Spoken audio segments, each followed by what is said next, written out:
to the Mina Show featuring Lenny, the only NFL podcast where the host thinks sniffing out disguise is something you're trained to do by the TSA. That's Lenny. I'm Mina Kimes, and I am joined ahead of week 5. We are past the quarter point of the season. Feels good. Feels like we know a little bit something about these teams. Do you agree, Brett Kollmann? It feels like the season just started. Like, I don't know about you, but every single year, it's like we have this long buildup over the summer, and then the season starts, and it just goes by in the blink of an eye. And like, again, we're a month into the season. It feels like we're a week into the season. Yeah. I still don't know who's good yet, for the most part. You know? Yeah.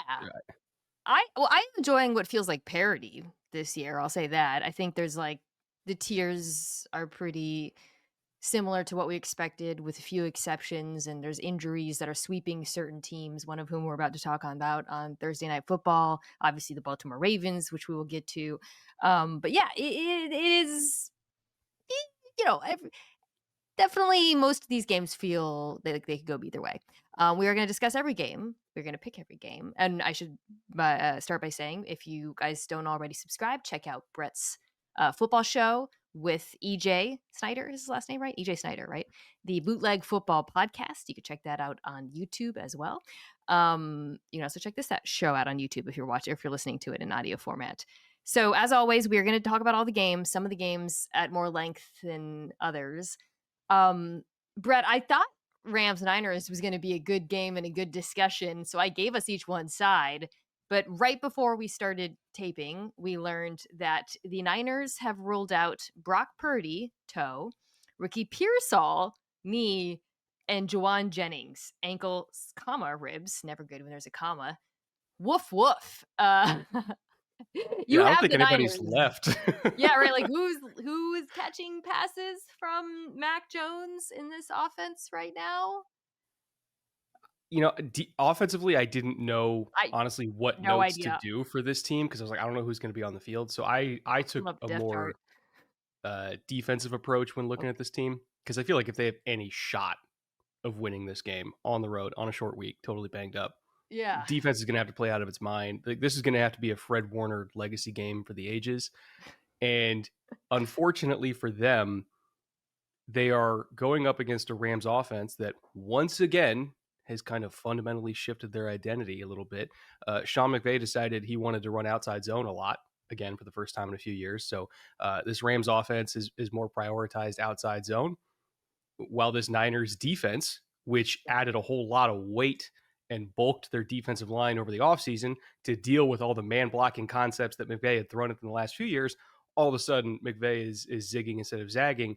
And this bulkier, stronger Niners defensive line is kind of getting outflanked in the outside zone run game. They're allowing 6.7 yards per attempt against outside zone so far this year. And basically the only second level defender that's been able to do anything about it is Fred.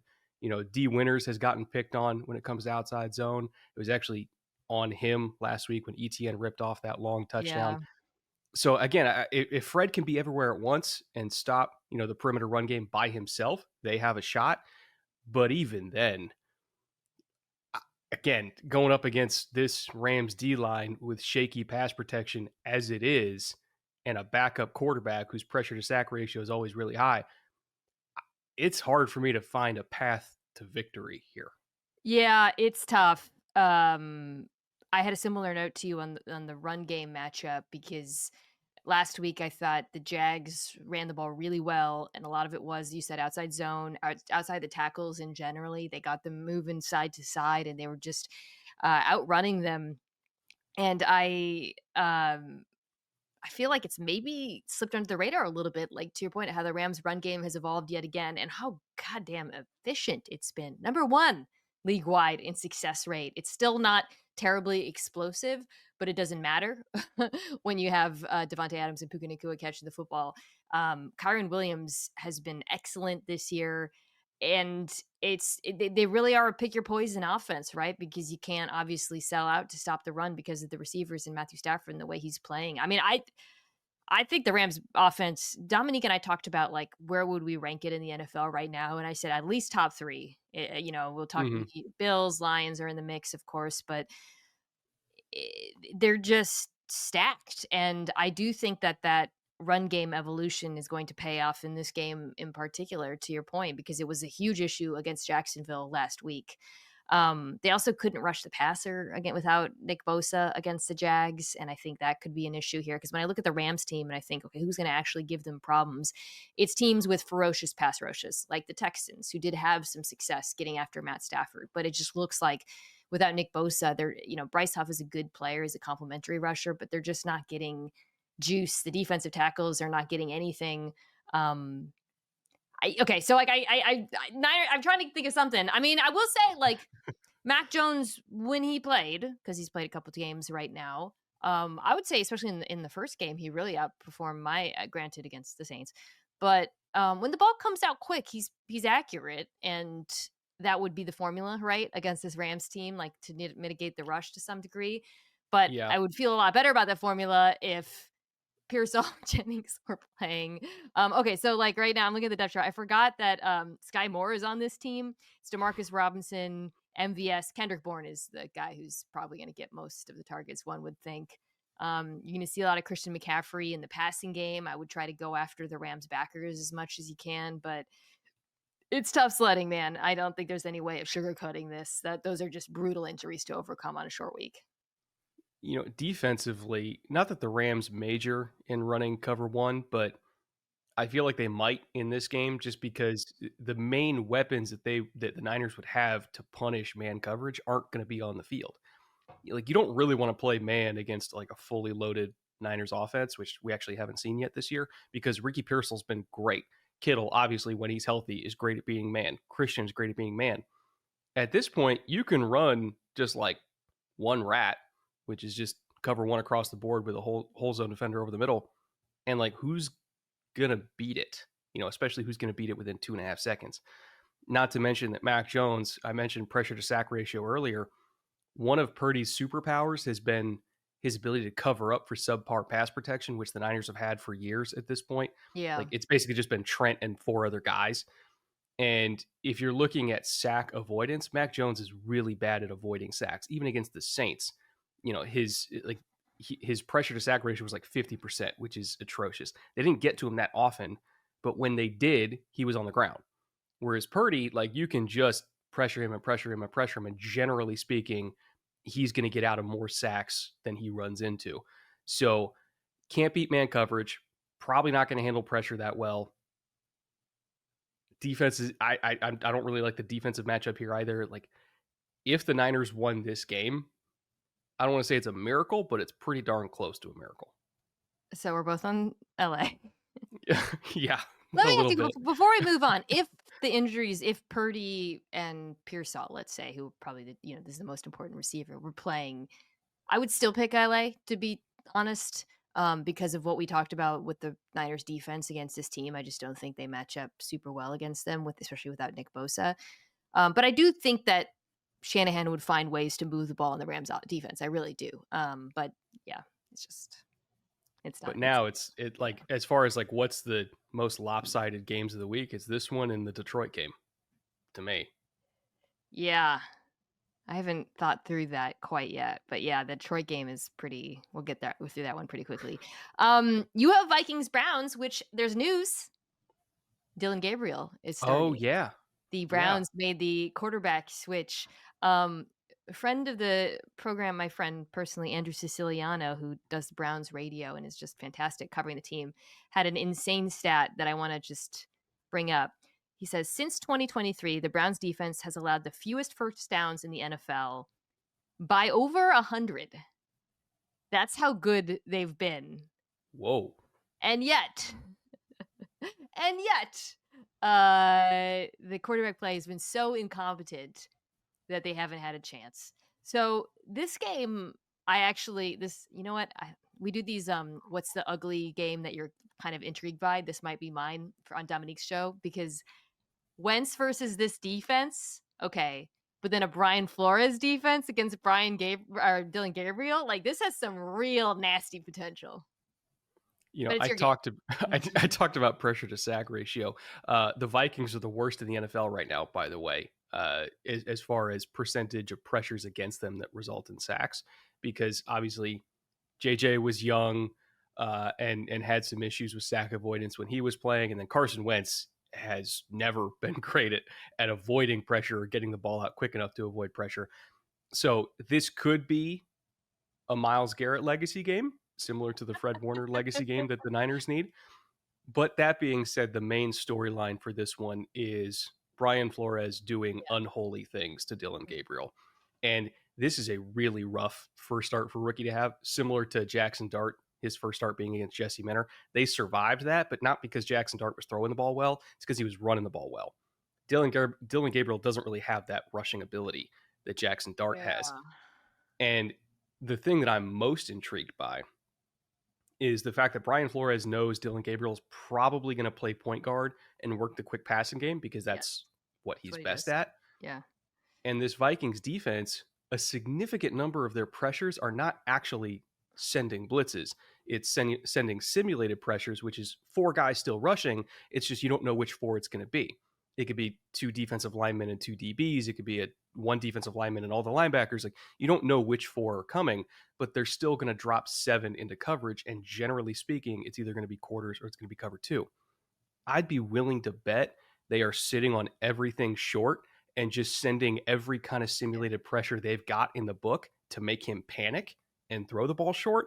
And they're just going to rally and tackle and force a bunch of 3 and outs because he's not A, going to have the time, or B, have the vision down the field to really stress them deep like a veteran would. So this one also could potentially be ugly, but at the same time, on if the the other Browns side, defense takes it over, I mean, no, I really think this is weirdly a balanced game because of that. Like, so to your point, I think Gabriel, and watching him in the preseason, I thought he played well, but the ball's coming out quick and it wasn't going terribly far, right? So the passing game is going to be heavily stressed. I do think there's potential for them to run the ball in Minnesota, especially coming off of last week. I was pretty shocked by how well Pittsburgh ran the ball on the Vikings defense in London with those 6 offensive line looks. They just got real heavy and pushed dudes around, and it was a lot of under center, outside zone. And there's a world in which Cleveland can do something similar, to be honest. Meanwhile, on the other side, Wentz, it's funny because his first start, you were like, hey, he looks like way more of a pro than JJ McCarthy. The ball's coming out fast. But then you remembered, it's still Carson Wentz. He still takes a lot of sacks. He is playing behind an injured offensive line in his defense. And now he gets to go up against the best, arguably, well, certainly the best pass rusher, but one of the best pass rushes in the NFL, no question. So I have actually had a lot of trouble picking this game. I'm not going to lie. F it. No. Oh, God. Remember, it's a London game. And as of today, I don't think the Browns have left yet. The Vikings have been on this time zone the entire time. You saved me. I'll go Vikings for that reason, but I don't feel great about it. I do not feel great about Carson Wentz against his Browns defense at all. I don't know what the line is, and I didn't look it up on purpose because I'm going to stay as far away from this game as humanly possible. Like, I'm going to watch it for entertainment's sake, but I have no idea. Like, straight up, Lego gun to your head.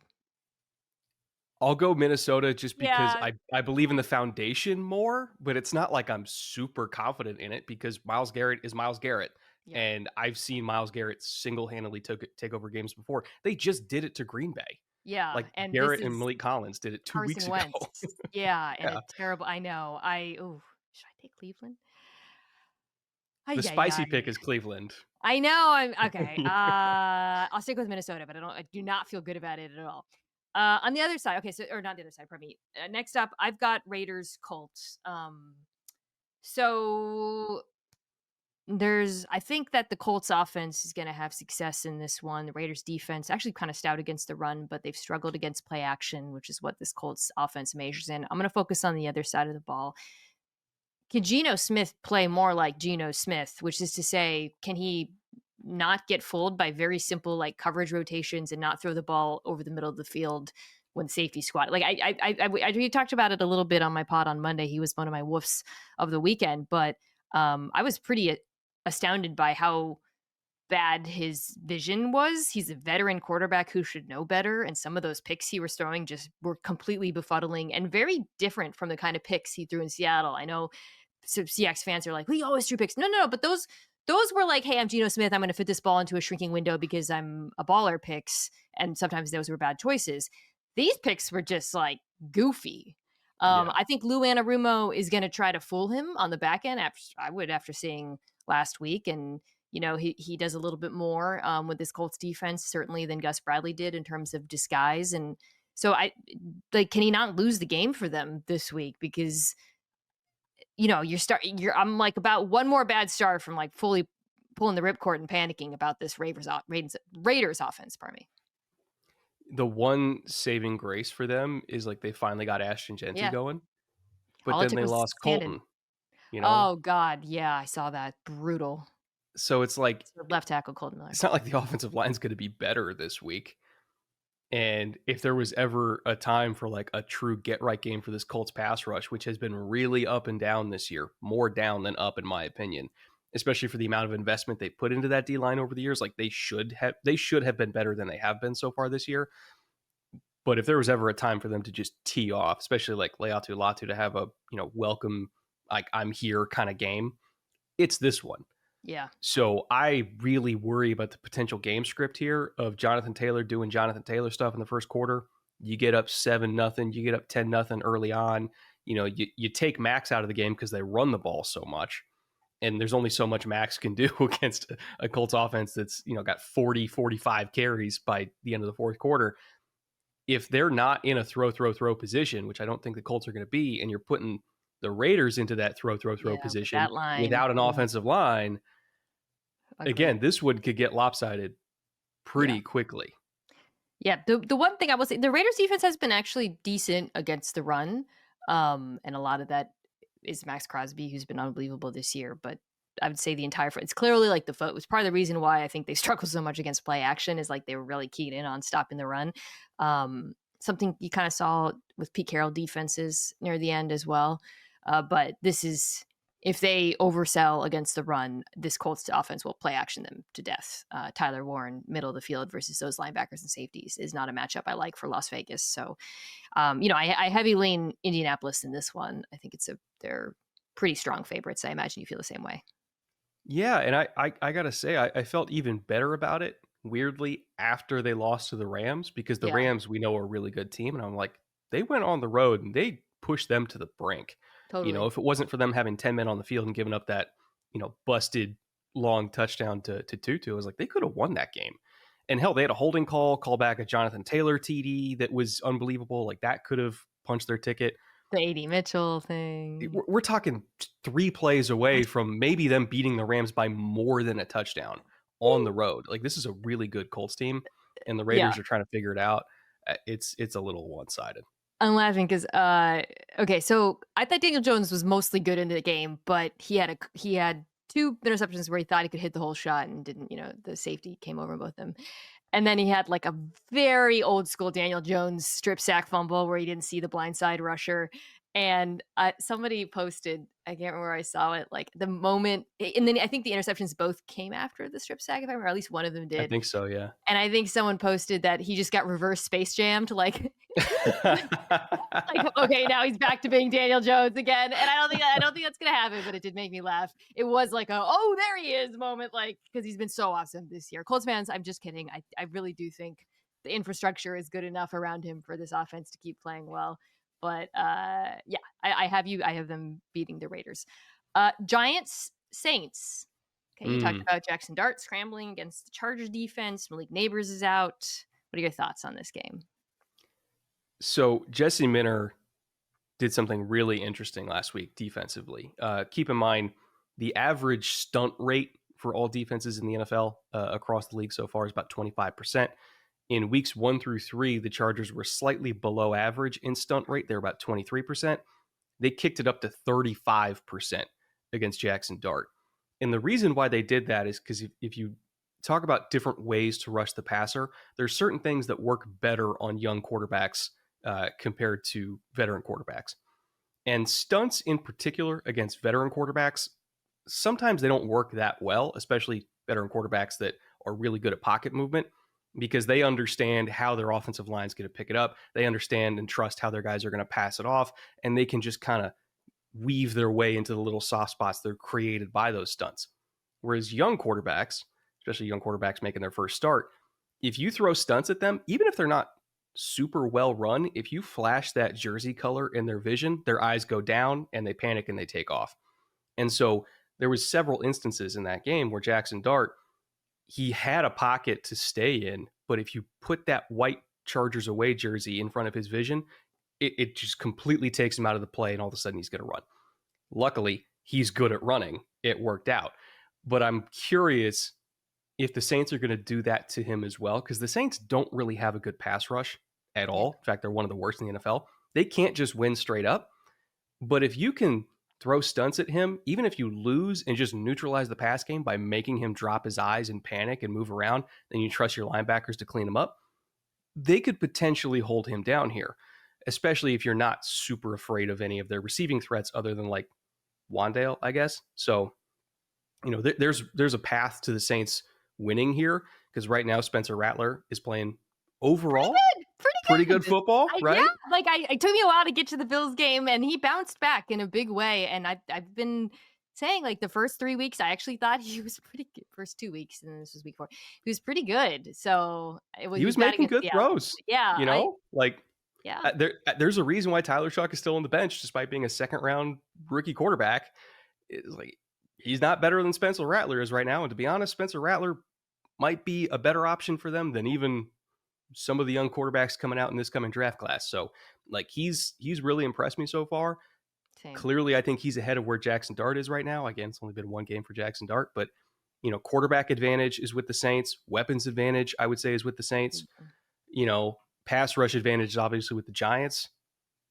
Coaching, who knows? But I don't know what the line is on this game. I would probably favor the Saints here just because Jackson Dart's a little bit skittish for a young quarterback. Yeah, no, I was, because I saw the Bills just Saints score, and I was kind of like, what the hell's going on? And it took me forever to watch any of it because obvious reasons. And once again, I was pleasantly surprised. I think they found something with Kendre Miller. Now that Dennis Allen is no longer in the state of Louisiana, he's allowed to play, and he's pretty damn good. I think that they might be able to run the ball on New York, and who gave up some pretty big runs to Amari and Hampton as well. And certainly that's what they're going to try to do to keep the heat off of Rattler. And I think they're going to have a good game plan for Dart, especially, again, without Neighbors. I did want to ask you, do you think that the Chargers defense, because you I know you're close to that team, so I'm going to take the Saints too, to get off the schneid. But do you think that the Chargers defense do you think that they didn't properly account for Dart's scrambling ability in that game? I think they got caught by surprise, with just how explosive he was in short areas, right? Because they knew he could run, but you saw him, he looked, as far as acceleration, he looked like he accelerated even better than Scatabo. Hey, man, he runs forward, which, again, young quarterback, got to give him credit for that. It's what I liked about his college tape. He will run through the teeth of the defense, and he actually has decent vision as a runner too, which is it was cool to see that translate to the NFL. I'll say that. That lead draw they ran in the end zone, they got on top of Dayon quick, and you even saw the linebacker. We're like, whoa, Jackson Dart's on top of us immediately. He got up to speed really, really fast, and he's a big guy as well. So, if they have to lean into that of, okay, if we can't run the ball normally, because their rushing success rate with running back carries, not quarterback carries, was actually fairly low. Cam Scatabo was grinding it out 3 yards at a time. Their best runs were Jackson Dart. So it's okay, if we can't run the ball unless we have plus numbers by using our running backs to lead block for our quarterback, and we try to 2018 Ravens this thing a little bit, they can have success. But I want to see him as a thrower be as good as he was at Ole Miss, because we've seen it on tape. Even in the preseason, he had some really, really good throws. But I need to see him manage the pocket better before I'm all in on what this offense can be. I mean, there's certainly an opportunity in this game. The Saints-Pats defense is not you type of the pass rush. There's a lot of weaknesses in secondary as well that he can certainly go after. But yeah, I just, Rattler's been playing well. That's all I'll say. Rattler's been good. Okay. Cowboys Jets. This is a sneaky, gross, good game potentially. I think every Cowboys game is kind of that way. So as a key, I wrote who can take advantage of the bad eyes of the defense. The Jets and Cowboys defenses are respectfully 31st and 32nd in DVOA against offenses when they use motion at the snap. You saw that on display with the Jets against Miami on Monday. Miami just got the defense going in the other direction half of the game, but it's also been on display with Dallas. And that shouldn't be surprising to anyone, but what might be surprising is that not only do both of their offenses use motion a decent clip this year, as after Brian Schottenheimer promised that they would. So Dallas, when they use motion, 5th in EPA per drop back, not surprising. Jets are ninth. So they're capable of moving the ball on. I really think they can move the ball on Cowboys defense. I think they can run the ball on them as well. Do I think that they can keep up with Dallas? No, I do not. I have Dallas winning this game. I think the Dallas offense is like legit good. But the Cowboys defense is legit bad. And they could make this interesting if they're able to manipulate their eyes. So there's two things that I'm really interested to watch in this game, and they're really more individual players. Dak Prescott. He is playing out of his mind so far this year, which like every few years we get like an insane Dak season where he's just dropping dimes. Right? Unbelievable. And like when Dak is on, there's kind of nothing you can do, right? Because his downfield accuracy, his aggression down the field, the way he's so good both pre and post snap, like this is prime Dak here. Even though he's 10 years into his career, this is prime Dak. Like he has every single answer. Clearly, he is fully healthy. His body's in great shape. His arm looks even better. Like I don't know what he did this offseason. Like this is the best I've ever seen Dak, and that's a high bar. And the fact that they went up against Jeff Hafley's defense, down CeeDee Lamb with a banged up offensive line and hung 40, that is a testament to how good he is playing. If they had a better defense, they'd probably be 3-1. Hell, if they had a better defense, they might be undefeated. Like that's how good he's been. And then on the flip side, this is going to sound so weird. When you watch the Jets offense, just focus on the right tackle, Armand Membu. Oh God, he's sick. This kid is unbelievable. He's out there like pancaking guys every week. He is. Oh he's actually my God. He's like a flashy offensive lineman. You know what I mean? Like he like jumps off of the screen. It's pretty cool. He's young Penei Sewell, right? As far as the right tackle position goes, as a run blocker and as a pass protector, you could argue he's further along now than Penei was even as a rookie. And to start your career pitching a shutout to TJ Watt and then getting as many highlight reel run blocking snaps, like again, the Jets offense overall is very hit or miss. Armand Membu is just hit after hit after hit. Yeah. He is like must-see TV for offensive line enjoyers. And at least for me, he made Monday very enjoyable to watch. They should be able to run the ball in Dallas the way they ran it that first drive on Miami before they just started fumbling the game away. And seeing what they did to Pittsburgh in week 1, like this team can run the ball. They can run the ball. And yeah, no, I like I said, like if Dak in this offense wasn't a buzzsaw right now, I actually think the Jets, every team would probably move the ball in Dallas. I actually don't know which defense I think is worse between the two of them. The Jets, I guess probably the Cowboys are probably worse than the Jets if I really had to. They're more predictable. Like I think I saw a stat that Eberflus has called zone coverage like 93% of the time. The Jets, I actually insanity. think need to play less man coverage than they're playing because they're really bad at it, and they played a lot of man coverage, and it's ugly. But I'm taking the Cowboys. Like I said, the offense is more predictably good, even though I think this could be sneaky gross good. All right, from sneaky gross good to actually good, Broncos Eagles. This is one of the games of the week. I'm on the Eagles side. You're on the Broncos. I honestly there's so many directions, so many storylines that I find fascinating about this game.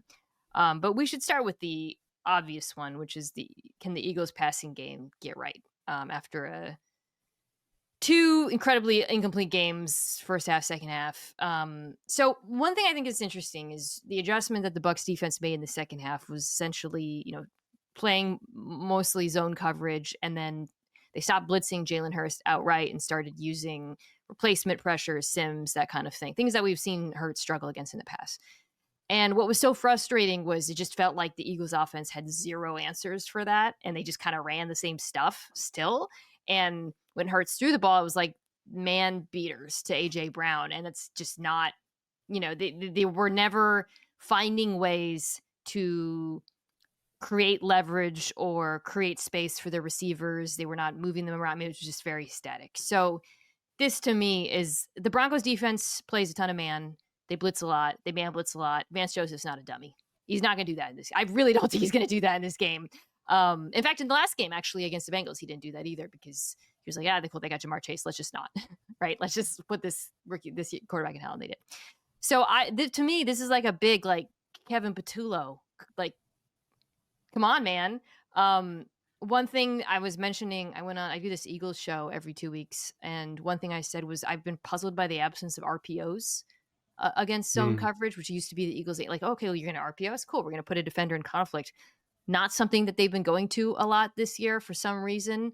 I think that's a potential answer. I'd love to see them actually move their receivers, which they do not do before the snap. But this is it, like you can't keep putting together these, like your players are too talented for the game plans to be this vanilla.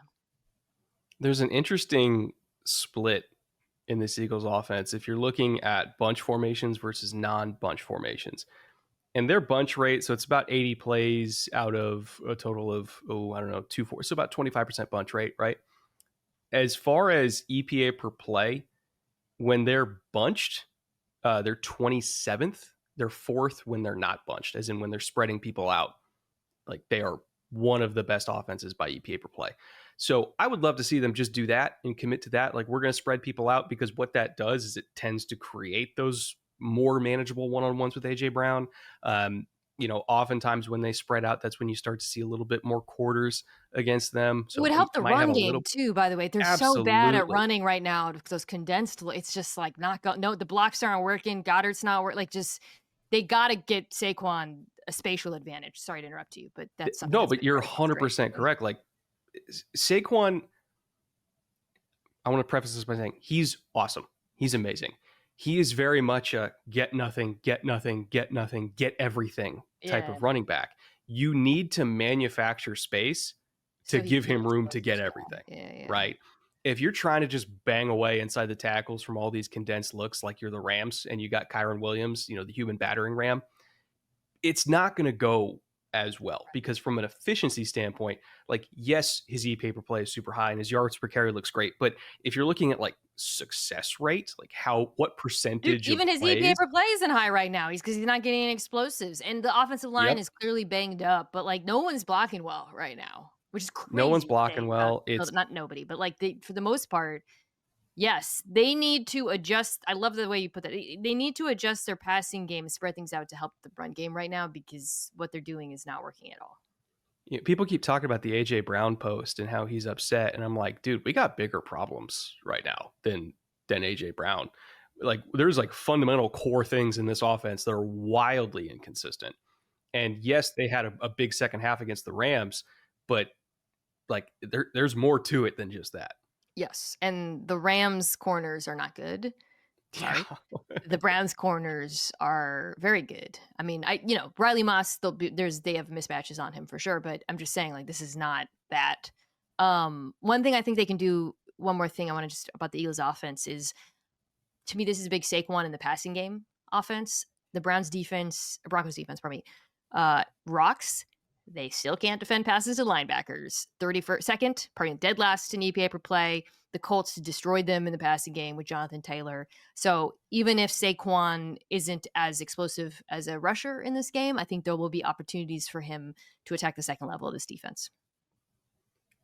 I also have a random note, just because you're a nerd like me, so you'll appreciate this.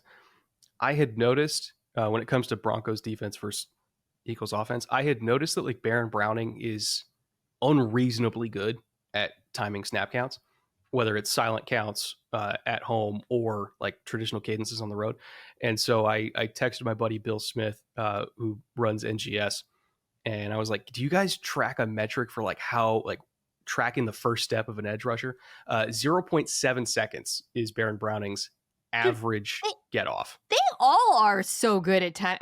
swear to God, I think the Broncos defense is offside like half the time, and they're not. I'm not. That's just how. Like, it's unbelievable how quick they are off of. And I think there's an opportunity there for the Eagles because they're at home. They're not going to be Yeah, in that's silent a great count. point. Yeah, Ideally, like yeah, you might be able to catch them with some free plays here, and they're going to yeah. need it. What do you got on the Broncos? Whew. The Eagles are not the only team with a frustrating offense to watch, in my opinion. I do think Denver's problems are more fixable, and I say that after they obviously had a very convincing win on Monday. Bengals. Against the Bengals. But if you're looking at Bo Nix against man coverage, which the Eagles are weirdly have been a very like cover one centric defense this year, which is not normal for Vic Fangio, but he's like, I got guys that can cover. I'm just going to let them cover. Yeah, he does. 31% of all their snaps are cover one, which doesn't sound like a lot. By NFL standards, that's a lot. Yeah. By Fangio standards, that is like the most I've ever seen from him. And if you're looking at Bo Nix against cover one, 56.3% completion percentage, 5.3 yards per attempt, 1 touchdown, no picks. Average depth of target, 5.2 yards. I want to see him stretch the field against these one-on-ones. They might not even complete them all. You got to try. Like, you got to loosen these guys up, or else you got no shot. So we know he can do it. He's got an arm. He's got some threats that truly do have deep speed. But like, don't be afraid to test Quinyon Mitchell. Even if it doesn't work, you got to try, or else they're just going to stay in cover one all day, and you're going to lose anyway. I feel like with every team against the Eagles, I might ask the same question, which is, do they have the pass catchers to attack cornerback too? And I don't know if Denver does, right? Like, and Tampa didn't without Mike Evans. The Rams did, but I don't know. I do like, they got like Franklin and Mims, you have some speed there, but if Mitchell takes Sutton, which we assume will be the case here, it's tough. It's tough sledding. You just got to hit one. Yeah, you got to hit one. Can we take a moment to talk about how unbelievable Quinyon Mitchell and Cooper DeJean have been this year? Best cornerback duo in the league, right? Pretty easily. It's up there. It's top 3. In the Bucs game, Baker had a tight window throw rate of 35%. That's the highest of any quarterback this season. Felt like every single pass he threw was contested in that game. They're so good. And Quinyon, that's why he's playing so much man. Yes, to your point. And Quinyon too, like, he's been tested. Like, he went up against Devontae. He Buka is no slouch. Like, he is going up against the best of the best. I mean, this is like one of the best cornerback drafts of all time. I feel like it's crazy. I don't feel like people keep bringing up like trade options for the Eagles of like, they got to go get a CB2 and like finish this thing off. And while yes, I agree, because they still do need like a second outside corner, I should say, or I guess it'll be CB3 for them. Yeah. What team is trading a starting corner? Yeah, right now, like, they just gotta figure it. Yeah, they're bringing up Reek Wallen, and I'm like, Seattle can be in this. Yeah. Vic Fangio loves corners who can't tackle. He famously enjoys that on his team. Come on. Yeah, they'll be fine. I think they just got to figure it out with the 3 guys that they have. And, Ringo wasn't really like put through the ringer in this last game, but we'll see. I got Philly in this one because of that side of the ball. I just think I am still skeptical of this passing offense, but I know you're, Bo's got to hit one, but like, I'm skeptical. I just think this Eagles defense is playing really good football right now. I'll go Eagles as well. And honestly, for a reason we didn't even bring up, the special teams matchup here is not close. I think the Eagles special teams unit is way better than the Broncos right now. The resistance for the Broncos to using the knuckleball kick that is sweeping the league, that everybody else has been trying, and some teams have had incredible success, including against Philly. The Broncos aren't really trying it at all.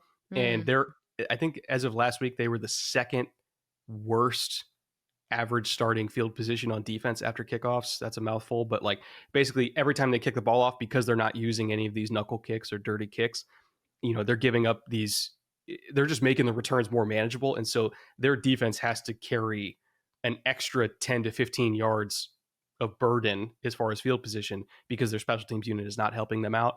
I don't like that matchup for them. So I'll go the Eagles as well, beyond everything else we talked about, just because the hidden yardage for special teams is going to be way in their favor. Such a nerdy reason to pick the Eagles. You're the only show I can talk about No, that that's on. the knuckleball thing. I know I should. It is a really big deal. It's funny. I was asked about like, we hate. I forgot what show it was on. People were like, somebody was complaining about the new kickoff and like, how if you F it up, you get to start at the 40-yard line. You know what I mean? Like if you mess it up, I was like, what? I'm sorry. If you don't practice enough to not mess that up, you deserve to be punished. Like it's not that hard to avoid doing. All right. The thing about the Broncos, I think, they did finally start running the ball well last week with the heavy Bengals caveat, but it felt like instead of like rotating the backs, Peyton went more like, okay, this is Dobbins' drive, and I think that worked. I'm curious to see if that continues against an Eagles defense that has some vulnerabilities against the run, I do think. So they might be able to run the ball on them. Okay, so Dolphins Panthers is just you. Let's do that one before the break. What's your key here? I'm fascinated to see what this offense looks like without the gravitational pull of Tyreek Hill, right? He has such an incredible effect on defenses just by existing. He won't be on the field anymore, obviously. They've run the ball really well. I want to give them credit for that. But as far as like pass protection, as well as Tua just not turning it over, that's been their main issues this year. And I don't think any of their jobs will be easier without Tyreek on the field. So that's going to be a massive adjustment. I don't know how they're going to handle it. Some teams react super well to their number one going down and they spread the ball out and they have a lot of success, like Dallas. But at the same time, Tua is not Dak. Yeah. So it could go pretty south here. Luckily for them, Carolina has the worst pass rush in the league. Again, they're 32nd in pressure rate, they're 32nd in sack percentage, they're 32nd in pressure to sack percentage. Like Tua is going to have time. So this could be a Darren Waller, Jalen Waddle, each getting a bunch of catches here. Waller, the Panthers are worse in the pay per play league wide versus tight ends. I just gotta say, because I feel like I kind of breezed over this. He looked pretty damn good Monday night. He looks spry. He's moving out spry. there, yeah. And he's still Darren Waller. He's like a big receiver. Like I think, was it in this game or was it Fowler who was like, really, he's a tight end in name only? I mean, no, it was actually Troy talking about, or Joe Buck talking about Mike Gesicki in the Bengals game. But I was like, Tino. I was like, we should start calling them Tinos, like tight end in name only. That's amazing. So I'm going to start using that. Darren Waller is a Tino, and that's fine because, hey, he might be their second best receiver. He is their second best receiver right now. On the flip side, like this Dolphins defense cannot stop the run. They're bad at a lot of things. And I actually think Carolina's been such a hard team to watch. They've been so up and down offensively. This to me will be an up for them. So I'm actually going to take the Panthers in this one. I think that that Panthers offense could actually have a bounce back game after being pretty humiliated last week. I think I'll take the Panthers as well. I really don't feel good about it just because, again, their pass rush has been so bad. I know. But at the same time, overall as a team, again, talking about special teams, Fitzgerald, their kicker, has been one of the best as far as making offenses go the long way. Here's a fun stat for you. As far as with the kickoff last year, pinning offenses inside their own 10-yard line on the kickoff, the most any team had done that last year was twice. Fitzgerald's averaging doing that once a game. So he's incredible as far as doing that. And again, helping out his very beleaguered defense with field position. It's a big reason why they hung 30 on Atlanta, is because they made Atlanta just constantly drive the length of the field. And Michael Penix gave it up a couple times. So it's the more plays an offense runs or has to run, the more exposed they are to mistakes, and Tua will make mistakes. So from that standpoint, I think that gives them a slight edge. But again, I don't feel amazing about picking Carolina, and I could still very easily see Miami just running them out of the building.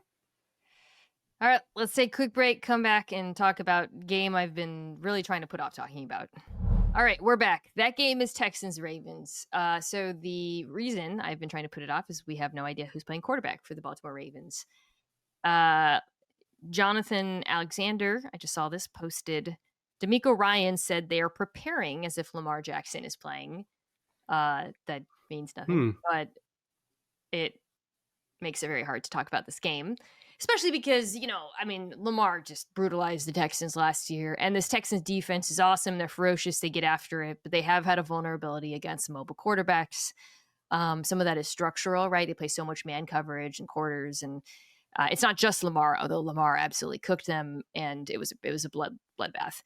So I think the way I want to talk about this is as if Lamar is playing, Brett, because if he's not, like, what's there to talk about? I mean, what do you think about that? Just really quickly, like Cooper Rush, Texans defense. Well, even here's the thing. It's kind of yes and with this, because either the Texans pass rush is going to tee off because Cooper Rush can't get away from sacks, or the Texans pass rush is going to tee off because Lamar's injured and probably can't get away from sacks like he normally does. So either way, True. Like, this is a Will Anderson, Danielle Hunter type of game. Like, I would just get after it early and often. I would send pressures to occupy the guards to make sure you can have those one-on-ones and, like, do it early. Like, see if he can move. Again, assuming he's playing. If he can't move, that completely changes the rest of the game, because then you know what you're dealing with here. If he just looks like Lamar, then you have to change it. I'm looking at the Ravens injury report and trying to figure out who's actually playing, because here's everybody who didn't play or got injured versus Kansas City. Lamar, obviously. Ronnie Stanley. This was kind of ignored. On offense, Ricard's still out. Defensively, and this is where, of course, it is horrifying, Madubuike out for the season. Washington got hurt. Van Noy was out for that game. Travis Jones. Roquan Smith got injured during the game. Marlon Humphrey injured during the game. Nate Wiggins injured during the game. Who's left? There were guys out there I've never heard of. I'm not going to lie to you. Like, I do my best to cover this league. There were names I was seeing for the very first time. I mean, I almost want to petition the league to let the Ravens play the Niners this week, just to be fair. Because, like, it's ridiculous. That's actually a great idea. Like, it's like a, rural Nebraska 8-man football. Like, let's just do that with these two teams. They got nobody else. Like, it's utterly absurd how injured the Ravens are already. And what's unfortunate for them is their depth isn't as good as we thought it was. Like, take out the star players. Just like the normal solid starters that you look at this roster over summer and you're like, okay, they got this guy, this guy, this guy. Like, how many, either at or above replacement starters do they have? They don't have anybody behind those guys. So this is starting to look like a team where the starting 22 is great, and then the other 30 players on the team, like, you can't play them. So not that Houston's amazing right now either, but at least they got guys. So Van Noy will be back. Travis Jones will be back. Just looking at, I've been trying to figure out who actually. Every other guy I mentioned didn't practice on Wednesday. I thought this game merited a longer discussion. Let's talk about the Texans, because you were a Texans fan, and obviously I'm wearing my Texans gear right now. There you go. It's been a very disappointing season, but they managed to bludgeon the hopless Titans.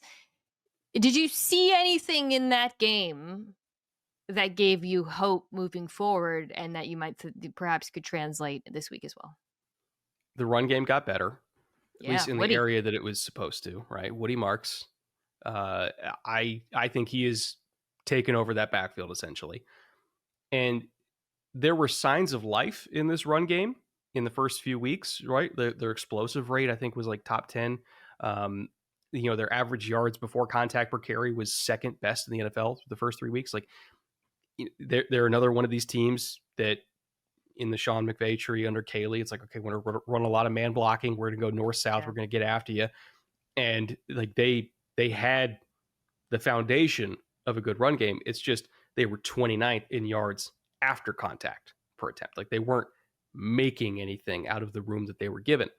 You put in Woody Marks, who, again, he went from 29th to 19th. It doesn't sound great, but that's 10 plus spots, in 1 week. So, like, that's an encouraging performance. If they can just get an average run game here, try to slow down the pass rush a little bit so that they can live under center, live in play action, and help CJ survive that way. Like this, as soon as they have to go in the gun and do like traditional drop back passing, they can't protect.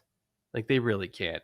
The only saving grace is that Baltimore can't rush the passer either. So it's kind of like stoppable force against movable object. But they Yeah. really got to run the ball here and protect CJ, or he's probably not going to make it the entire season anyway. I mean, assuming these injuries hold up, even with Jones and Van Noy back, I feel like this is a real opportunity because even with a lot of those players playing, this Ravens defense had problems, but without them, this is pretty comfortably the worst defense in football by a large margin. So, yeah. And then on the other side of the ball, like you said, even if Lamar plays, if he's gimpy, is that am I allowed to say that word? I don't know. Anyways, Maybe. Sometimes there's words I'm like, I didn't know. Is that an old timey bad thing?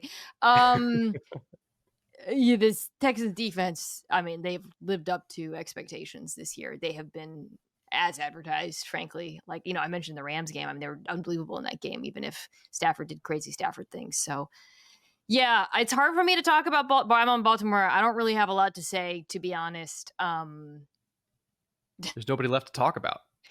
Like they're I know. I have they're all on the these injury tent. thoughts as to I think one thing that's interesting in Baltimore, and I'll throw this out there, is I wonder how the defensive injuries affect whether or not they make a coaching change. Because again, even with starters in there, I was pretty stunned by some of the issues that they were having, just like in fundamentals, but particularly like communication on the back end.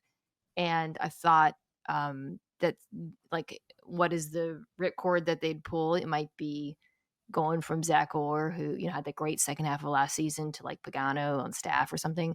I'll be interested in seeing if the injuries affect that. It's such a legitimate excuse as to why they're probably going to struggle. But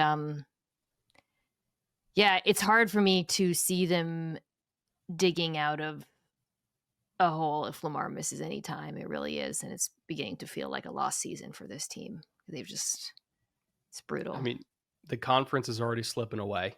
Yeah. Although the division AFC is slipping North away. is I don't know. We'll get to But you already know the Steelers are going to win 10 games. Like that's baked in. So the goal for the Ravens was win 11. Of course, the Steelers win a game with like a block field goal. Okay. Are they going to win 11 games? Yeah. All right. Yeah. So I assume we're both taking Houston in this one. Which means Baltimore's going to win. Yeah. Right. Somehow. I have Titans Cardinals in this one, which is probably going to be the least discussed game this weekend, I would say. So I've talked more about the Cardinals than the Titans. What a weird Cardinals game last week was, by the way. Like the Marvin Harrison Jr. all-time terrible first half, and then the everybody deleting their tweets second half. Whatever, man. I don't know what to say about him really at this point. It was just kind of an insane turn of events. I'm going to focus on the other side of the ball, which is really, I am interested. First of all, talking about Martin Harrison Jr., like, is Calvin Ridley just bad now? He's not good. Yeah, like, because if he is completely futile in this offense, I just don't know how you give Ward a shot back there. Obviously, pass protection has been an issue. Ward has compounded some of those. They've run the ball okay. The Cardinals are actually pretty good against the run, so that would be concerning for me in this particular matchup. But like if I'm Tennessee, let me throw this. I know this isn't really matchup analysis, but like I heavily consider a trade.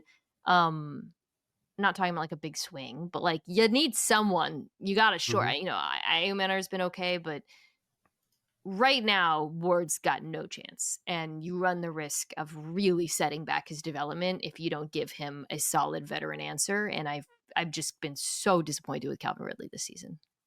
Can I throw one at you? Yeah. Or really, it's two from either. Let's do it. From one team. One of them is going to cost more than the other, but if things really go south in New Orleans, call them up. See what it would take to get either Olave or Shaheed. Get something. Yeah. New Orleans is a great idea. No, I like that. Yeah. The goal for the season is like we're trying to win. We're trading for vets. What are you talking about? That's a good one. Yeah, I like that idea. Or, if Cleveland's got a whole bunch of guys on the roster, like Cleveland. maybe like Tillman, just something. Anybody who can That's catch. that's kind of the range I'm thinking in, just like I'm not talking about like a huge swing per se, but it feels like right now it's just so unsustainable. So, A couple weeks ago, I saw a play where Cam Ward, they were, first of all, it was a sequence where I can't believe Brian Callahan even called it. They were backed up on their own goal line. They called 3 straight passes, one of which was a screen where all 3 guys were blocking one DB and nobody turned around for the ball. So it's like nobody knows what they're doing over there. He just needs something, anything. Like, I just feel awful for him. The Cardinals run defense, they've been 3rd in success rate and 4th in EPA per play versus the run, despite playing the 2nd highest light box rate in football. Cannonball, right? Like it's kind of, and a big part of that is the additions of Dalvin Tomlinson and Calais Campbell in the box have predictably been very good. The Cardinals' inability to run the football is, I wouldn't say perplexing because I think there are pretty obvious explanations, but disappointing given that that's supposed to be the identity of this team and they're not playing that much 12 and 13 personnel this year. And and obviously you lose James Conner for the season, but they weren't running the ball well before that. I've got Arizona winning this game, to be clear, just because I think the Titans are just a really, really bad football team, really bad offense. But Cardinals have been underwhelming to me. It's one of those games where, yes, you're going to pick Arizona to win it, but you also know in your bones it's going to be closer than it should. Yes, 100%. Right? Fully. And like you look at Arizona on paper and you're like, they should be fighting for a 7 seed. Yeah. And it happened a couple weeks ago. Like, they let Carolina claw their way back into that game that they firmly took control of. And like somehow it ended up being way closer than it needed to be. It's closer, close game against the Niners when they were starting a backup quarterback. Like this team consistently has played up and down to their competition, but in the worst possible way for both. And I feel for Cardinals fans because they know they should be way better than they are. Yeah. All right. Bucs Seahawks. Oh, I assume we're both on the Cardinals, right? Yeah. Okay, sorry, you said that. Bucs Seahawks. Great game. You have the Tampa Bay Buccaneers. I'm on the Seahawks, who are playing at home. This is throwing the World Series, or not the World Series, the MLB playoffs into chaos, by the way, which is very crazy. Seattle's like, we don't know what to do. This has never happened before. They had to happened? The Mariners are playing. They had to adjust the timing of the game because the stadiums are right next to each other, and it's just it's crazy. Yeah, I was just talking to my buddy Adam Amin, who's calling the game, and he's like, yeah, it's like at 5:30. I didn't even think about that. Well, that's probably never happened before because the Mariners are the Mariners. I know, because everybody's like, we don't know what to do with ourselves. Downtown Seattle is going to be insane because this is like a good game, and the Seahawks have all this buzz right now. But anyways, I'm going to be a nervous wreck that all day, by the way. Okay, so you go first with the Bucs. What is your key for the Tampa Bay Buccaneers? So I want to, get on my soapbox and talk about Josh Grizzard. Is it Grizzard or Grizzard? I think it's Grizzard, right? I think it's Grizzard because he's from Lizard Lick, and I was like, Grizzard from Lizard, and I was corrected. Well, he's doing a hell of a job. He really, third straight offensive coordinator. Yo, he is up against injuries, crazy. And I was optimistic about him going into the year because when, so on our podcast, the Bootleg Football Podcast, we do an hour to 90 minutes on every single team over the offseason. We break them down. We break down the staff, the schemes, everything. And when I was doing my deep dive into Tampa, I come across that he was actually in charge of their third downs last year. And he was also heavily in charge of red zone and this incredible screen game that they had. Like a lot of the offense last year. Yes, Liam Cohen was running it, but like he was in charge of a significant portion of it, and it was all high leverage stuff. And so I was like, okay, they were top of the rankings in like every category for third down, whether it's EPA per play, conversion rate, all that. So I was like, this is probably going to work. And I think I even underestimated, as somebody who thought it was going to work, how good he's been. And it was in an area that I didn't actually expect. The run game for Tampa, despite being banged up all over the place on the offensive line to start the year, has been phenomenal. And the reason why it's been phenomenal is because Grizzard has this way of tailoring the run game to each individual opponent. All 4 weeks so far, they have had a new like main run concept that they've leaned on from week 1 to 2 to 3 to 4. They've completely switched up the run game every single game. And where I first got clued into this, it was we could actually probably show the clip of it because it was a Monday night game. The play after the Mike Evans offensive pass interference, it's like 1st and 20 in the red zone. And so he goes into a 3-by-1 because Houston's going to play quarters into that, right? Like Houston always plays quarters, but especially in a 3-by-1. You got Will Anderson over at left end. He's in a wide 9 because he's going to tee off. This is a passing situation. And he dials up same side power away from the 3 technique. So he's pulling the center.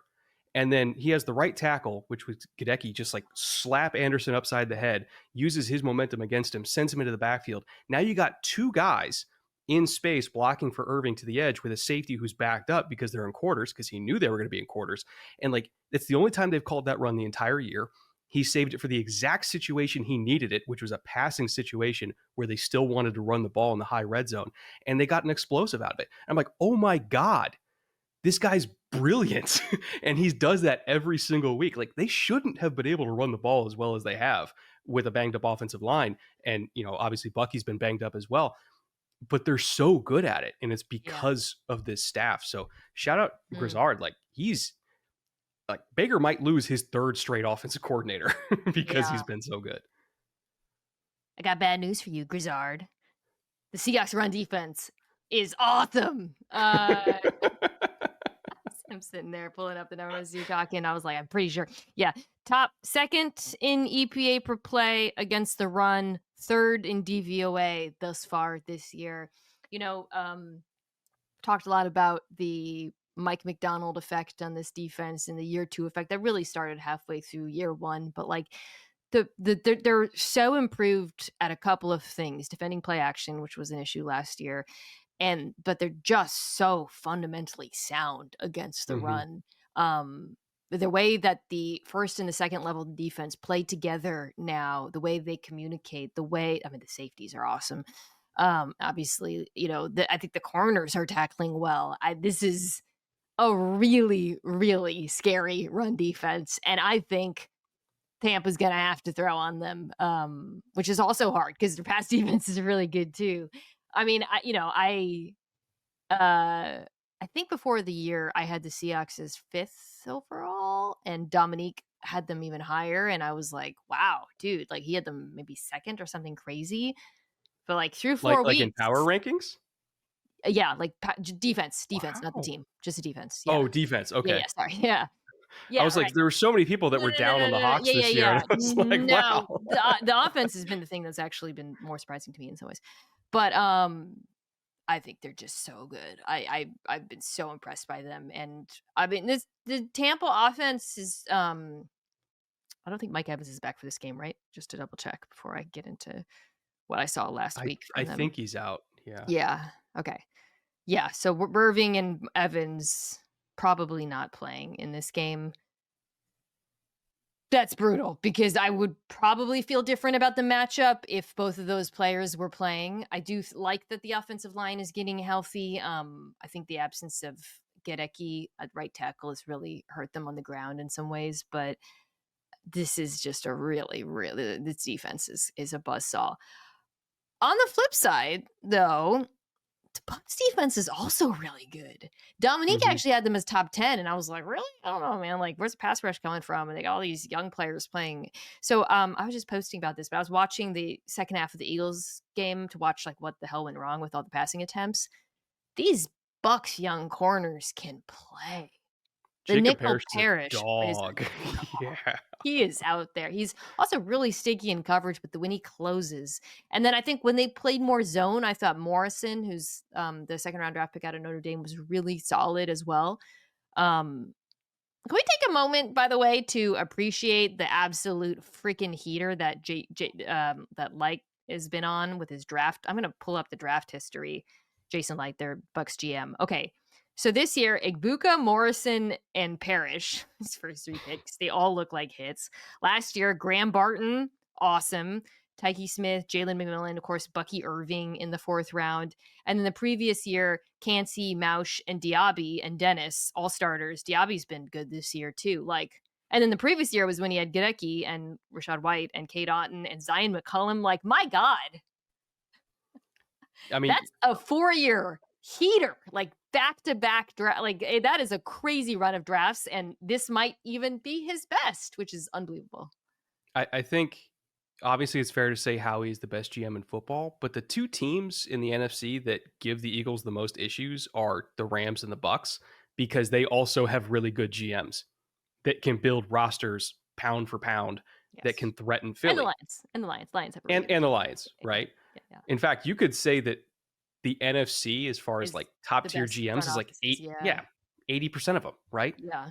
It's just the AFC has better quarterbacks, but GMs and the rosters are in the NFC. It's really true. But anyways, I just wanted to take a moment to appreciate that. So the Seahawks offense, I thought Darnold was really, really, really good on Thursday Night Football, and I thought he was really good in a way that particularly impressed me because it wasn't just schemed up stuff, right? I thought, oh, okay, play action, guys are open, whatever. He's not pressured. But he was making throws out of structure, 3rd down, all of that.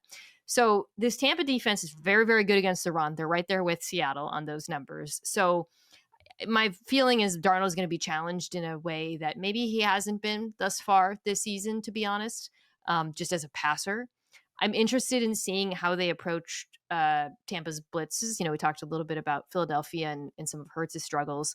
Darnold's been okay against the blitz, but one thing I find kind of fascinating is his answer overwhelmingly has been bombing JSN. I mean, his answer to everything is JSN, which good answer. But versus the blitz, he is first amongst all quarterbacks right now in average depth of target. JSN has a 36% target share when Darnold is blitzed, which is a lot. And his average depth of target is 19 yards. So, yeah. So I think that's what I'm interested in is, can he keep it up? Or because he's also thrown a couple of interceptions when blitzes come. This is yet another challenge for Sam Darnold. It's a very different style of defense from what they've been playing thus far. So I have a couple stats for you that Dan's gonna love if and when he sees this. You can take this to Dan on NFL Live, because I saw him talking about how the value of being under center in the modern NFL, right? And how the best offenses are under center. So the Seahawks are second in under center usage rate, but it's how they go under center that I think is really the fascinating part here. If you're looking at teams like, say, the Colts, 100% of their play action, or 100% of their pass plays from under center are play action. Basically, if they throw from under center, it is a play action pass. You look at Seattle, only 72% of their under center passes are play action, which sounds like a lot, but it's actually relative to the rest of the NFL. It's not. There's a significant, 25% of the teams, when they throw under center, every single time it's play action. What that means is 28% of the time when the Hawks are throwing from under center, it is a true drop back pass, meaning they're getting into quick game from under center. They're doing true 5-step stuff from under center. They're working every blade of grass. They're not only bombing it on play action fakes, going touchdown to check down. They're doing all the intermediate stuff too, which is kind of a lost art in the modern NFL. And if you're looking at in between the numbers, between a depth of 10 to 22 yards, like the danger zone, Sam is perfect. He hasn't missed a pass yet. He has 100% completion rate. He's 15 yards per attempt in that area of the field. So, credit to Kubiak, obviously, for unlocking the deep ball with him to JSN, but it's all the other stuff. Yeah. It's the fact that when they're lined up under center, you don't know if it's a run and you don't know if it's quick game. Defenses, they can't just, sag off and play, the deep stuff. They have to be aware. So it's such a different offense, but it's different because it looks like it's 2006. And that's what makes really it good. Interesting. God, I remember Nate Tice was like, I think we're going to see more under center now play action during the offseason. And I was like, from whom? Well, from Seattle. Yeah, no, but your point is really good about making defenses, especially because like I said, I don't think they're going to be able to run the ball well in this one. I'm skeptical of it. And the run game has been pretty hit or miss. This feels like the Bucs run defense is just really good. So I just think a lot's going to be on Sam Darnold's shoulders. To your point, making them defend the whole field, making them respect His ability to attack different parts of the field from those under center looks is big. I'm going Seattle in this one, and a lot of it has to do with the Bucs injuries. They're really banged up on offense still coming into this. Irving's just such a special back, and even if he does play, it sounds like he's going to be hurt. So I think that's going to help Seattle out. If they had Bucky, I probably would have gone Tampa, just because when you have Bucky and Baker together, weird magic happens. Like, they just make plays that normal players can't make, and you stack those on top of each other and they win games. The fact that Bucky's out, I don't know. I don't think Baker's like just moxie and magic can overcome all these injuries, especially against a team like Seattle. So I'll go Seattle. But if both these teams were fully healthy, I probably would have gone Tampa. Lions, Bengals, you can be quick on this one, brother. I'm not sure this is allowed to be televised in like 17 states. This is not okay. Like, as far as have you looked at the lines? Don't look if you. It's got to be at least 14. All right. Actually, no. NFL is usually more conservative. It's not. That's like college. This is in Cincinnati. It's in Cincinnati, notably. 10.5. But it's in Cincinnati, so. But it's such a lopsided game in every single possible way. And I have gotten into it with Bengals fans repeatedly over the last year because I have protested against how they have built this roster and them making two crucial errors that have led to where they are now, which is them having star power, but basically only a core of like 4 to 5 stars and then nothing else. Like, the rest of the team, not a whole lot going on for them. And that's partially because they haven't drafted well, and partially because the way they approached these extensions, whether it was the Jamar thing, the T thing, the Trey thing, they've always waited so long that these deals have cost way more money than they should have. And because of that, they haven't had the resources to go out and get a Malik Collins for $10 million a year, who's been great in Cleveland, or get a Jordan Lewis for $10 million a year, who's been amazing in Jacksonville. You don't have to go out and buy stars. You just have to buy good players that are 10 to 12, 13 million a year. And when you're spending tens of millions extra on 4 guys because you wait forever to do these deals, and not only that, you compound that mistake by caving into your quarterback who's like demanding you sign T. It's like, no team in the history of like the modern NFL, and I looked this up, like we looked at every single receiver duo that was either like dual Pro Bowlers or dual 1,000 yards, and none of them ever in the history of this sport have taken up as large of a cap percentage as these two are. It's never worked. The only team that's come close is Miami with Waddle and Hill. How did that go? Like, they significantly depleted their trench talent because they couldn't pay those guys. They got worse where it matters, and they just haven't been a great team. So they caved in on their quarterback, giving him what he wanted rather than what was best for the team. And because they waited so long to cave, it cost more. So their roster's been worse, and they're bad at drafting on top of that. Bengals fans have been upset at me when I point this out and I say it's not going to work. And they're like, oh, you just hate the Bengals. It's like, no, I am mad at the team for you.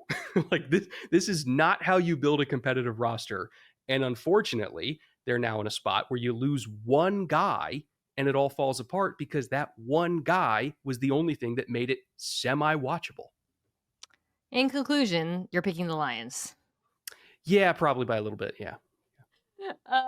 Yeah, it's brutal.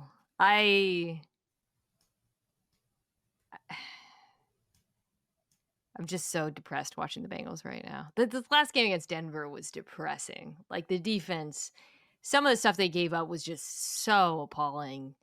It can always get worse is the answer, by the way. They're like, well, it can't get worse. It can always get worse. Sorry, Lions You can fans. be a bad team. You just can't be bad TV, and they're bad TV. Lions fans, let me throw you one quick bone. So I picked the Lions as a top. I had them 6 on my defense, and people were like, wow. I alluded to the defensive rankings. And after week 1, I was a little nervous because when Green Bay rolled them, feeling a lot better now because this Lions defense has really looked good. Tyreek Williams has looked really good to me. So I'm feeling very good about Detroit on both sides of the ball. Sorry, Lions fans, not going to talk about your game very much this week. You understand why. Okay, we got 3 more games. Let's do Commanders Chargers here. this is a good game because it appears that Jay Daniels is playing. Joe Alt is still out, doubtful for LA. Mekhi Becton will be back, so at least one hole would be plugged. I'm on the Chargers side. You're on the Commanders side. So I don't know if it's the right to look at this from the Chargers' point of view or the Commanders' point of view. But the one thing I wrote about LA is because I think this defense can absolutely stop Washington through the air. Can you contain Jane Daniels as a runner? And this comes with a major caveat, which is we don't know how much of a runner he's going to be coming back from the hammy and all that. But as we saw against Jackson Dart, some of that might have been like preparation, but I think some of it is structural. This is a defense that gives up quarterback runs. In fact, they have allowed the most rushing yards to quarterbacks this season. We saw that week 1 against Patrick Mahomes as well. And again, I think some of it is structural, but it's a pretty big problem against this particular quarterback. And I feel like can't you just see it being like, oh, Jay Daniels is hurt. We don't know if he's going to run. And then like the first drive, he just rips off like a 20-yard scramble. So I think to me, that's a pretty big key for the Chargers defense in this game. This defense under Jesse Minter prioritizes coverage over pressure. Yeah. And they really prioritize depth in their coverage. It's very much okay, if your quarterback has to run 10, 12 times to beat us, we can deal with that. Obviously, it's not ideal, but they would rather your quarterback have to expose themselves to that many carries and taking that kind of punishment rather than, them just sitting in the pocket and dicing you up through the air or getting explosives. Like, they're going to make you earn every single yard, and they're going to make you mount these really long drives. They're not going to give you these explosives. So it worked for the Giants for a variety of reasons. Dexter Lawrence interception probably helped. But generally speaking, it's not going to work for everybody. And I really worry that, especially with a banged up Jaden Daniels, it might not work for them. I want to talk about the Chargers offense too, but what is your key for the Commanders before I get to that? Because it might, if your key is defensive, maybe I can. My key is defensive, and they're both good and bad at the same time, right? And that's what makes this Commanders defense interesting to me, because they have the 4th highest pressure rate in the NFL right now. But they kind of get it through blitzing, and in particular, they get it through man blitzing. They have the 10th highest blitz rate. But on blitzes, they have the 2nd highest pressure rate on blitzes, 52%. That's crazy. Ironically, the Chargers are the only team that are ahead of them. So the Chargers also don't blitz that much, but when they do, it really, really works. And while that is great that they get pressure, on the back end, they are extremely vulnerable. Their most called, or second most called coverage is cover 1. But generally that is going to be packaged with a pressure, because when they don't pressure while playing man coverage, they get diced up. Like, they really need to put heat on the quarterback because these guys can't cover for very long. Marshall, if you're looking at, you said it, not me. He got cooked. Here's the split for you. On man coverage with a blitz attached, they're 12th best in EPA per play. On man coverage without a blitz attached, they're 26th. It's like they can't survive in man unless they're bringing heat. And that will probably benefit them against LA because, again, their offensive line is banged up. But if they do, just sit in 6-man protections all day long and they pick up these pressures, these corners can't cover the Chargers receivers. So there's potential here for an upset, if you want to call it an upset. Like, Chargers are a good team. But if they are upset, it's because they can't cover these guys. Yeah, I wrote, can Justin Herbert be a supercomputer too, is one of my questions, because I do think they'll blitz, and I think there'll be vulnerabilities. The Falcons went really aggressively at Lattimore. They went at Wagner in coverage, which is generally a smart thing to do. And I think, Herbert has been nails against the blitz most of his career, really. He's a really good decision maker. He's really, really accurate. And in some ways, if I'm Herbert, I actually prefer that at this moment with the state of the offensive line, because it's like, cool, ball out, I know my answer, versus, we're getting destroyed and guys, they're actually covering. You know what I mean? So I think it's actually works in Herbert's favor Um, I felt like the Chargers, like, they kinda went away from the run a little bit too early, I thought, and it was really working last week Mhm. and against New York, and you finally got things going with Amari and Hampton, even with the injuries on the offensive line. I'd like to see them I'd also like to see this just be a big Omarion Hampton game, both as a pass catcher. I think he's really, really good, and like I said, you wanna get him on Wagner, and then I think he, just even with the blocking issues, I think running the ball, like, he to me, you is starting to look more like he did in college every week, and I don't know, I feel like maybe like an idiot because of the offensive line injuries. Maybe the Becton being back helps me in this regard, and maybe it's a terrible decision, but this feels to me like it could be a Justin Herbert takes over kinda game. The question I wanted to ask you about the Chargers offense was, I know it's tough. Yeah, What this if is hard. Jaden was at full strength as a runner, I would probably go Commanders here, and again, I could look really stupid if he takes off right away. I really think that's what's a highly relevant possibility. The question I wanted to ask you is actually, do you think there'll be any consideration to playing Becton at left tackle? Because the guy that they Ooh. played last week, it was really, like, dead on arrival. Deculus, I think was his last name. Yeah. That's an interesting thought. They might. 'Cause Becton has played left tackle in the past. Yeah, he was drafted as a left tackle. So, I don't know, just a thought. I could see I mean, I think he's a better mover than Deculus, right? It's not like he's unfamiliar with lining up there. I could see that. I mean, if Joe Tooney can do it, right? Yeah, right. I mean, fortunately, all won't be out for a super long time, but it was really brutal last week. I don't know. Maybe never mind. I'm gonna pick Washington. Now, the more I think about the offensive line, I'm like, I can't do it. I want to pick the upset because I do think that there's potential to attack this Commanders defense, but like the Chargers offensive line is so bad right now. It's one of those the Chargers started off really strong because their offensive line was playing super well. And so it's like, okay, but if you remove one of the core reasons why things have gotten better there, which is Justin Herbert not getting killed, and then you look at what happened when the offensive line got banged up, which was Justin Herbert getting pressured every other play, it kind of feels like there might be a few weeks where they go back to like that 2022, 2023 Chargers where it's Justin Herbert against the world, which was not a winning formula for them. Like No. I Yeah. especially against a team like Washington, I'd probably it's hard, it's tough. I would probably lean Washington slightly. Okay, I'm gonna take Washington. I don't know. I did talk to myself into it because I was like, I don't know, Sean Lattimore, but yeah, especially with Daniels back in the lineup. Pat Spills is me. Um, Drake May, kind of He's balling. good. He's First pretty in completion percentage right now, and he's 24th in average of the target. So that's notable because it's not like he's just dinking and dunking. Early in the season, he wasn't really pushing the ball downfield, but now he is.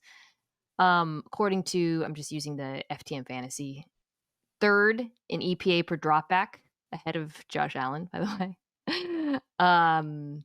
Top 10 in success rate, accuracy rate, CPOE, completion percentage over expected. The only thing he's not top 10 in is in DVOA, which accounts for opponent. And that's kind of the big question, right? Like, okay, he's been balling, looks really good. He's been really accurate, but he has played pretty low level competition. Last week, you saw something cool, which was Steph Diggs' breakout game, which notably too wasn't just like that he was getting targets, but he was winning downfield and separating in a way where he looked healthier than he has all season long. So that's a pretty big development because the Patriots, May's been good, the offense has been looking good, but they haven't been able to attack downfield. Kyle Williams, the third round draft pick, hasn't been a huge part of the plan, so that was good to see. So, I'm just like they're going to be. I think Bill's offense will have success moving the ball in New England. I think they'll be able to run the ball well the way they have been against everybody. So I'd like to see if Drake May can go toe to toe because the Bills defense is okay. They're still missing guys. They're okay, but thus far in the season, quietly one of the stories of the NFL season thus far has been how well Drake May has been playing. So I mentioned in the last game that the Commanders are fourth in pressure rate. The Bills are third, right? Like they really struggle to stop the run, but they can rush the passer. It's kind of been one of their main strengths defensively this year. So that Bills pass rush against the Patriots offensive line, which is Looks much much better than better. pass pro. Much better, yeah. Like Huge. I mean, it's not shockingly that hard better. to be better, but yeah, no, that's another part of this Drake May success story, no doubt. That's a huge matchup, right? Yeah. I would say the thing that intrigues me the most, though, even beyond D-line versus O-line, the thing that intrigues me the most about Bills defense against Patriots offense is Drake May as a processor has been exceptional this year. Yeah. And there was I was doing some digging through all the data this morning because I know that that Buffalo has a tendency and has always had a tendency to be a rotation heavy Guys, defense. yeah, on the back end. Start out in too high, you roll down into cover 3. They rotate at the 5th highest rate in the league, and 41% of those rotations are starting out in too high, getting into cover 3. There is one quarterback in the NFL right now, minimum 25 attempts, who has a higher passer rating than Drake May against those rotations, and it's Jordan Love. And if you're looking at EPA per play, he is first. It's like 0.906, which that sounds like a small number. If you know EPA, that is a monster number. So he has been exceptional against rotation this year. Carolina does it at a super high rate, obviously shredded them, had like a 155 passer rating. So the fact that Drake is identifying these rotations and then knowing exactly where to go with the ball and also not dying immediately because his offensive line's playing better, that's been a huge part of their success this year. I am fascinated to see if he can keep that up against Buffalo, who A, does that also a lot, but B, they're much better at it than the other defenses he's faced. I'm taking the Bills here, but I think the Pats have the potential to make it interesting. The other thing I would say about the Pats is that the defensive line is getting after it as well. You talk about the Bills' pressure. I mean, the combination of Milton Williams and Christian Barmore has been exceptional. Now, the Bills' offensive line is arguably the best in football, right? So they're going to be, I think, challenged. But, with Gonzalez back in the lineup now, they're able to get a little bit more time. And so, this could be interesting. That's all. It could be interesting. I feel like, I don't know. I'm trying to think of the other thing I like about the Pats too is I like right now it feels like McDaniels and May are sort of settling out an identity. It's kind of they've tried a bunch of different things for the first few weeks of the season. Since last 2 or 3 weeks, 2 weeks or so, it's been pretty heavy play action. I think that's the right approach against this Bills defense as well, coupled with the downhill running game. So we'll see if that works. Their special team is also really good, by the way. 167 yards of punt return yardage last week. Shout out Mike Vrabel. You're taking the Bills too, I presume. There's always one game a week that doesn't go the way people think it will. I think that's going to be this one. I'm going to go Patriots to get a road win in Buffalo. Let's go. It sounds insane, but I'm telling you guys, if they didn't fumble 5 times against the Steelers, they would have blown them out too. That was to me like I thought Drake May was excellent in that game. Really good outside of the fumble. Really, really good. They should have won that game, and he was really accurate, decisive, made some difficult throws, made some great. He's so good at throwing on the move. There was a ball he threw this last week to, I think it was Hunter Henry. It's usually Hunter Henry, where he was like rolling to his left, and it looked so effortless. And then when you saw from the end zone view, it was like, holy shit! Like this is not an easy throw at all. So playing really good football. I think the mark of a great team is if they go up against. So there's 2 things. If you have a really bad day, you come out and you absolutely destroy the next team you play against. They did that. And if you go up against a bad team, you absolutely destroy them. They did that. Yeah. Arguably, they were destroying the Steelers. It's other than 5 plays in that game, right? I think they're really, really, really good. Like, really good. Okay, so the Chiefs are actually Monday night favorites on the road to Jacksonville, but not by a ton, 3.5. But again, it is on the road, coming off of a big win against Baltimore. I'm going to Jacksonville. Jacksonville is really hard to get to. Sorry, just personal complaint. It's hard to get to. It's hard to go to places from there. I'm happy to go there. It seems lovely. I'm sure it's going to be nice and warm. But, can we get some nonstops to Jacksonville? That's all I'm asking for. Do you have to go through Atlanta, I assume? I don't even know. I hate doing... Probably go to Atlanta, then take a puddle jumper for half an hour to get down to I think I'm taking a puddle jumper from Jacksonville to New York, which is going to be terrifying. But All right. What? I don't know. Something horrible. All right. I don't want to complain. People don't like Ooh. listening to you complain about. Yes, I'm so sorry. My glamorous job of flying to Monday Night Football. I'm not going to complain about it. I'm just saying I like going to places where I can do nonstop flights. That's all. Okay. Chiefs Jags. I'm on the Jags. You're on the Chiefs. You go first. What are you looking for? This is a good. I'm excited about this. I'm really excited about this game. I think it's gonna be great. I think not overreacted. That's not the right word for it. I think people mischaracterized what the actual issue with this Chiefs offense was in weeks 1 through 3. They still can't really run the ball well. They haven't been able to run the ball well in years at this point. That ain't going away. That's a feature, not a bug. Pass protection obviously has been better. That's been a key component. But the main issue with this Chiefs offense was they didn't have the quick passing game that replaced their run game traditionally. It's been a lot of stick routes and screens and, just little, okay, Travis reading pressure here. I'm going to find space. Pat hit me immediately. I'm going to get 7 yards out of it. Like that's how they run the ball. It's just a run with extra steps. And if you're looking at weeks 1 through 3, Mahomes only had a 65% completion rate on passes under 10 yards. Sounds great. It's really not. The average is about 75. The average is 74%. Sorry, I have the exact number here. In week 4, he completed 77%. So he went from, basically 10% under average up to above average, went from 4.4 yards per attempt compared to a league average of 5.4 on quick passes, all the way up to a 6.3 yards per attempt. So the fact that they had the quick passing game, he had 26 such attempts. He hit 20 of them. He had 2 touchdowns, no picks underneath. His EPA per play was like absolutely insane. The fact they had that quick passing game again is why the offense worked. He threw 4 bombs to Xavier Worthy. He only hit 1 of them. That really wasn't the difference. It was the fact that they, on 2nd and 10, could get 8 yards again.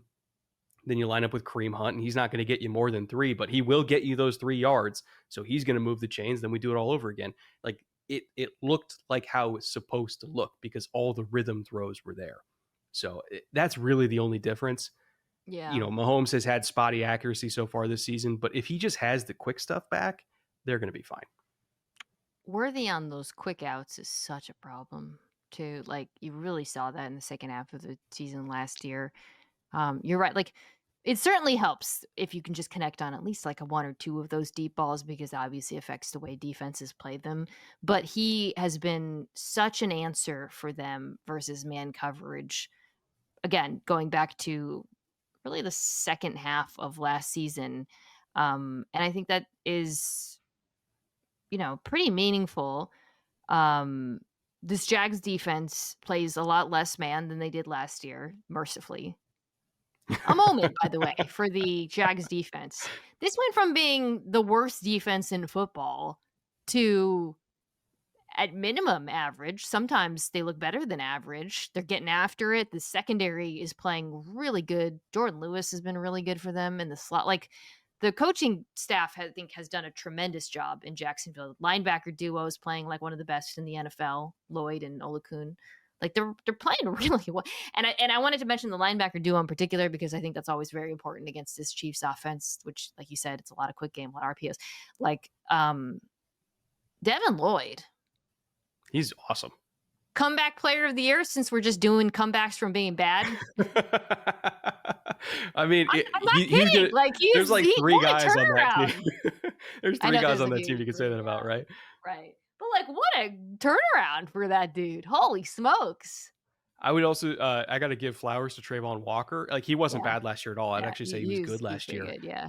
But this year he's been great. Unfortunately, he's going to be out this game with a wrist injury. At least I think he's going to be out. Jeremy Fowler said he was seeing a specialist, which usually means probably going to be out. But like him and Hines Allen together have been an elite pass rush duo. To your point, the linebackers have been great. The safeties have been much better. Like they've gotten much better safety play this year than last year. And the fact that they play so much zone coverage now means they're capitalizing on all these tips and overthrows. And like they exceeded their entire turnover count from last season by the 4th quarter of week 3. Like it's insane how productive they've been. So, Mahomes, he can't really afford to miss on the underneath stuff in this one because if somebody throws a hand up and they tip the ball, like it's going to get picked. And Yeah. I don't think they can afford to do that here. So here's something I like about Jacksonville in this one. That's my side of the ball. I really think they can run on Kansas City. Um, Mhm. the Jacksonville offense in general, it's felt like they're so close to putting it all together. And everybody noticed this week. I saw like all the football nerds were like, "Oh, just don't run BTJ over the middle of the field," right? Like it was like literally, "Let's go all out." It's funny. I think Liam Cohen was asked about it and he denied it. He was like, "It was just the game plan." It's like, bro, come on, like we Come on he now. clearly he doesn't like So that worked, but the thing that has been consistent with this offense from week 1 is they're just so much better running the football this year than they've been in the past. And they're top 10 rushing offense in most metrics. They're really, I think they're third in DVOA right now. But like we talked a little bit about San Francisco's struggles at stopping the outside runs. Again, it's just been when I go back and watch the Jags runs, Brett, like I'm just so impressed by the blocking. Like ETN looks great, making great cuts, good vision, super explosive. Tootin's great too. But like everybody's blocking their butts off. And it's crazy. It's mostly the same players. That's what's The remarkable about it, right? Well, these tight ends, I know, man. Brett Brenton Strange. But I should there's been changes on the interior of the offensive line, but like the tackles, goodness, Little and They're getting Harrison. after it. All these explosive runs, every time I hit pause and like they're just sending dudes flying. So I think that's a mismatch for Kansas City run defense. That's been sneaky pretty bad this year. Ranks near the bottom of the NFL in most metrics. And so I wouldn't be surprised if they're able to grind out. We always know with Patrick Mahomes, grind out drives, keep them off the field. But I legitimately think they're capable of it against this defense. I would even argue, the common narrative of like, okay, you want to go down in the mud against Kansas City. You want to limit possessions. You want to, extend drives and keep Mahomes off the field. I would argue that's the exact opposite of what you wanted to do against Kansas City the last couple of years. They want to have really long sustained drives because they're going to be so good on third down, because he moves the chains with his legs, because they can count on, if it's a one possession game in the fourth quarter, Chris Jones is going to make the play we need. Like, they want to limit possessions because that limits their surface area or exposure to just things going wrong. It sounds crazy to turn it into a track meet, but Kansas City has not been a track meet kind of team. They've been a ball control kind of team. You can hit explosives with BTJ. You can hit explosives with ETN, Brenton Strange.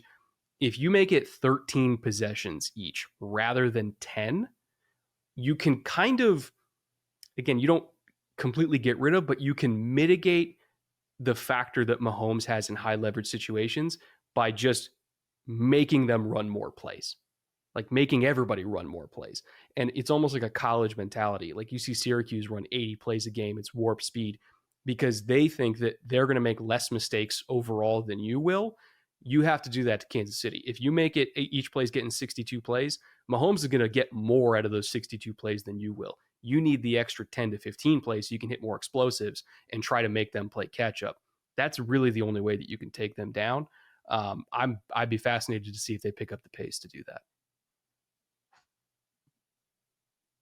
I'm still going to take the Chiefs purely because of how comfortable and confident. And also with the Mahomes, the Chiefs offense has made a few tweaks last week that I think are going to help them run the ball more and better.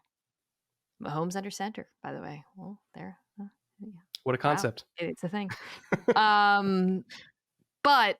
I don't feel great about it because I really think this Jags offense can move the ball on them. I really do. And I think this to me is going to come. I believe this is going to be a one-score game that comes down to the very end. I really do. And if it's a one-score game that comes down to the very end, I'm going to take the greatest quarterback on earth. But it's close. It's close for me, Brett. It's exceptionally close. And again, I will lean Kansas City just because, like, at this point, why wouldn't you? Right? But if Jacksonville just gets like one turnover in this game, and they do like a 10-point swing off a turnover, like it's not that Kansas City's worse than they were in like the high flying days, but they're different and they're built a different way. They're built to play, in the mud. I think if Jacksonville stays above the mud and they try to make it, let's swap explosives for explosives. We think we can hit one more than you, and let's just get one turnover on them. That's their path to victory. I'll still take Kansas City because I'm going to feel like a moron picking against Pat Mahomes, and then if he comes out and wins it anyway, like I'd rather be wrong picking with Mahomes than against him.